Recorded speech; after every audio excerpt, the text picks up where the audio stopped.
की तैयारियां, क्या भव्यता दिखाई दे रही है वहां से, तामेश्वर?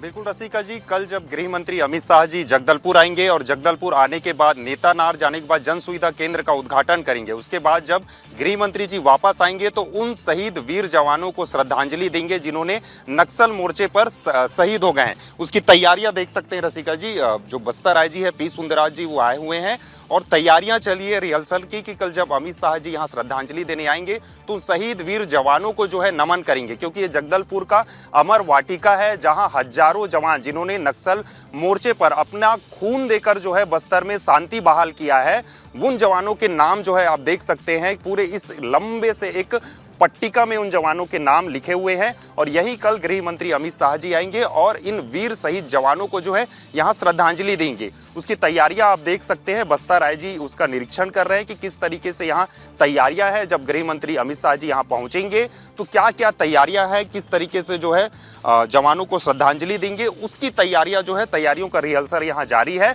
और अमित शाह जी का आना बहुत खास है रसिका जी, क्योंकि जब वो नेतानार जाएंगे, नेतानार वो गांव है शहीद वीर गुंडाधुर का जिसने बस्तर में भूमकाल आंदोलन किया था, वो भूमकाल आंदोलन जिसमें अंग्रेजों के खिलाफ लड़ा गया था, और उनकी जन्मस्थली में वो पहुंच रहे हैं गृह मंत्री अमित शाह जी, और वहां स्थित सीआरपीएफ कैंप में जन सुविधा केंद्र का वो उद्घाटन करेंगे। तो नेतानार जाना कहीं ना कहीं एक बहुत बड़ा बात है देश के गृह मंत्री का, क्योंकि वो जगह है जो शहीद वीर गुंडाधुर की जन्मस्थली कहलाती है। जी रसिका जी, बिल्कुल। देखिए, लगातार हम वो तस्वीरें भी दिखा रहे हैं कि तैयारियां क्या है। जैसा कि तामेश्वर बता रहे थे, जब देश के गृह मंत्री अमित शाह सबसे पहले बस्तर पहुंचेंगे तो वो जवानों को श्रद्धांजलि देने जाएंगे। और विजय शंकर मिश्रा जी, मेरा सवाल आपसे रहेगा, क्योंकि देखिए हम लगातार नक्सल के खात्मे की बात करते हैं, कई ऑपरेशंस की बात करते हैं, और इस ऑपरेशन को सफल बनाने में इन जवानों की भूमिका अहम रही है जिन्होंने दिन रात लगातार मेहनत की। और जो एक सपना देखा गया था, जो एक कहावत कही जा रही थी कि बस्तर को बदलेंगे, बस्तर की तस्वीरें तकदीर दोनों बदलेगी, तो जवानों में अहम भूमिका भी रही। और जब कल देश के गृह मंत्री पहुंचेंगे तो वो जवानों को श्रद्धांजलि अर्पित करते नजर आएंगे। नक्सलवाद, या मैंने पहले भी कहा कि नक्सलवाद जो है उसकी सोच को ख़त्म होने में समय तो लगता है। मैंने कहा कि वो उस तरफ का खिंचाव ना पैदा हो, इसलिए आगे उसकी व्यवस्था सरकार कर रही कि सबको रोज़गार मिले, बेहतरी रहे, और ये धीरे धीरे 4-5 सालों में सोच पूरी तरह से ख़त्म हो जाएगी और मुख्य धारा में आ जाएंगे। और बस्तर में बहुत सारे जवान लगातार जो है शहीद हुए, और कहीं ना कहीं ये जो एक फाइनल वार था जिसमें कुछ जवान शहीद हुए, जितना हो सका सुरक्षा बलों ने अपने आप को सुरक्षित करते हुए नक्सलियों को ख़त्म किया और सरकार ने उनको संसाधन उपलब्ध कराए। और आज एक आगे ऐसी घटना नहीं होगी, जवान शहीद ना हो। और वहाँ पर एक जो हमारे फोर्स से द्वितीय एक दुखद माहौल बनता था, वो अब बंद हो गया, अब वो ख़त्म हो गया मैं कहूँगा। और एक हिसाब से लोगों की अब सुरक्षा के लिए वहाँ बल रहेगा, और जवान, मुझे ऐसा लगता है कि आगे ऐसी घटनाएं नहीं होगी। और उन्हीं की मेहनत से ही मैं कहूँगा कि पूरा बस्तर आज जवानों की मेहनत से ही नक्सलवाद ख़त्म हुआ है। अब आगे जो सरकार है वो अपना करके जो सोच है नक्सलवाद वाली सोच जो बची रहती है, मेरे ख्याल से 2-3 साल या अधिकतम 5 साल में वो विचार भी ख़त्म हो जाएगा वहाँ से, और वापस नक्सलवाद की ओर लोग नहीं जाएंगे। ठीक है पीयूष मिश्रा जी, मैं इसी सवाल को आगे बढ़ाऊंगी क्योंकि ये बड़ी चुनौती है। देखिए, नक्सल को आप खत्म कर देंगे, लेकिन वो विचारधारा भी खत्म नहीं हुई है।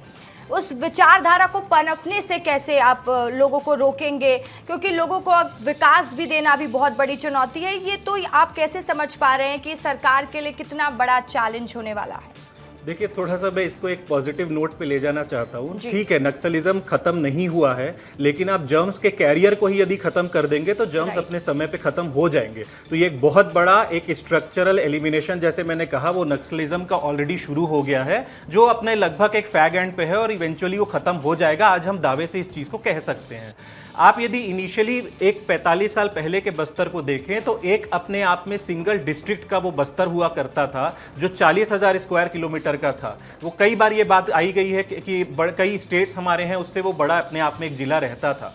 लेकिन धीरे धीरे जो वहां पे एडमिनिस्ट्रेटिव एफिशिएंसी बढ़ी है, सारे पॉलिटिकल पार्टीज जो इस दौरान रही, मैं उनका योगदान मानता हूं, जिन्होंने डिस्ट्रिक्ट्स वहां पे पहले जो एक थे उसको आज 7-8 कर दिया है, डिस्ट्रिक्ट एडमिनिस्ट्रेशन गांव के और करीब पहुंच गया है, और जो इतने सिक्योरिटी कैंप्स आज हैं, वो जो सिक्योरिटी कैंप्स पहले हमें सुनने में आता था कि बस्तर में जो स्कूल हैं उनको सिक्योरिटी कैंप में कन्वर्ट कर दिया गया, और आज ऐसी स्थिति आ गई है कि सिक्योरिटी कैंप्स को स्कूलों और सुविधा केंद्रों और पीएचसीज में कन्वर्ट करने की हम बात कर रहे हैं। मुझे ये एक बहुत ही स्वर्णिम युग की शुरुआत लगती है, मैं इसको लेकर के बहुत ज्यादा ऑप्टिमिस्टिक हूं। और जब तक कि वहां पे आप गांव के लोगों में, आप एक बात और समझनी होगी कि जो लेफ्टिस्ट आइडियोलॉजी है वो पूर्णतः, मैं ये हो सकता है डिस्प्यूटेड हो जाए, लेकिन पूर्णतः संघर्ष की आइडियोलॉजी है जिसने पूरी तरीके से बस्तर को बरगला के रखा हुआ था। आज वहां पे एक ट्रस्ट डेवलप हुआ है, उसी सिक्योरिटी फोर्सेस के कारण डेवलप हुआ है, जिनको अगेंस्ट में वहां पे लोगों को जो so called human right activist थे भड़काते थे, और यही मार्ग प्रशस्त कर दिया है डेवलपमेंट का और छोटे छोटे एमएसएमईज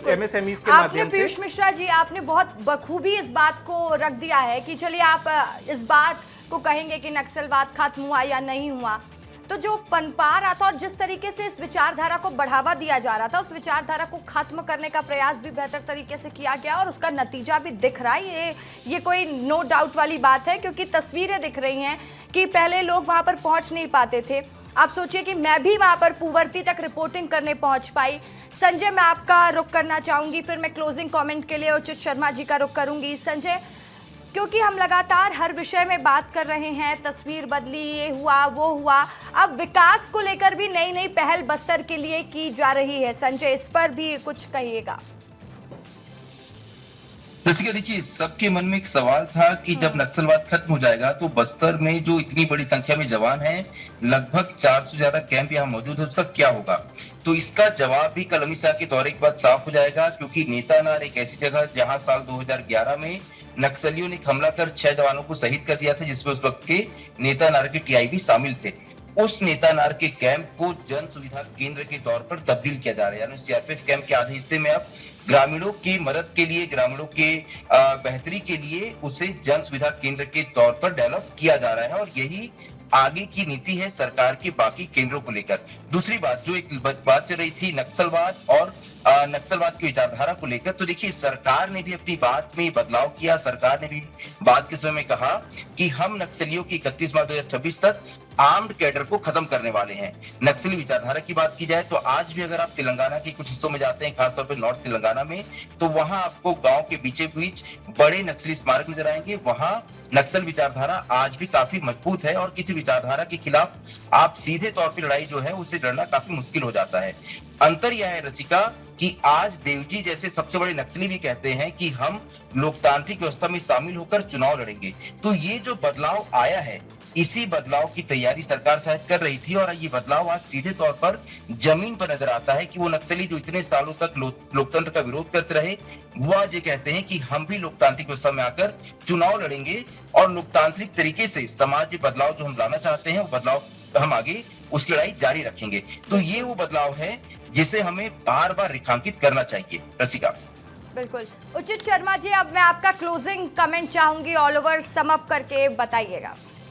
जी बिल्कुल, पूरे देश और प्रदेश उनसे चाहता भी यही था कि आप हथियार छोड़ दें, आप अपनी विचारधारा जो है, लड़ाई की लोकतंत्र में हर विचारधारा का सम्मान है, हर देश उनकी सभी विचारधारा का सम्मान करती है, बस आप हथियार छोड़ दीजिए। तो ये तो पहले से अपील हो रही थी, और ये बेहतरी के लिए अभी अगर वो लोकतंत्र के में भरोसा जताते हैं, देव जी जिस तरीके से बोल रहे थे हमारे मित्र, तो बिल्कुल यही चाह रही थी पब्लिक कि आप भी मुख्य धारा में आइए, आप भी चुनाव लड़िए, आप अपने विचार रखिए, आप लोकतंत्र के मंदिर में जहाँ बोला जाता है, समझा जाता है, पॉलिसी बनाई जाती है, अपने विचार रखिए। यही तो चाहते थे, लड़ाई तो यही खत्म होती ना, यही तो शुरुआत थी, और यही खत्म है कि हम आपको मुख्य धारा में लाना चाहते हैं। और जो भी जितने भी प्रशासन सरकार है, यही तो कहती थी कि आप हथियार छोड़िए, फिर आप बात कीजिए, जो तरीका आप अपनाना चाहे। विचार देखिए, विचारधारा सबकी अलग अलग हो सकती है, लेकिन शस्त्र के बल पर लड़ने वाली कोई विचारधारा का इस लोकतंत्र में सम्मान और स्वागत नहीं हो सकता। आज जो देव जी जो कह रहे हैं, बिल्कुल स्वागत योग्य, आइए चुनाव लड़िए और अपनी बातें रखिए। अब यही इस बात की देखिए, जिस तरीके से 40 साल बाद सरकार को और हमको ये कहने का मौका मिला है कि हम सब अब नक्सल मुक्त जो है, हथियारबंद जो नक्सल थे वो हमारे प्रदेश से समाप्त हो चुके हैं, और ये बहुत सुखद पहलू है, और हम सबको इस पर गर्व भी करना चाहिए।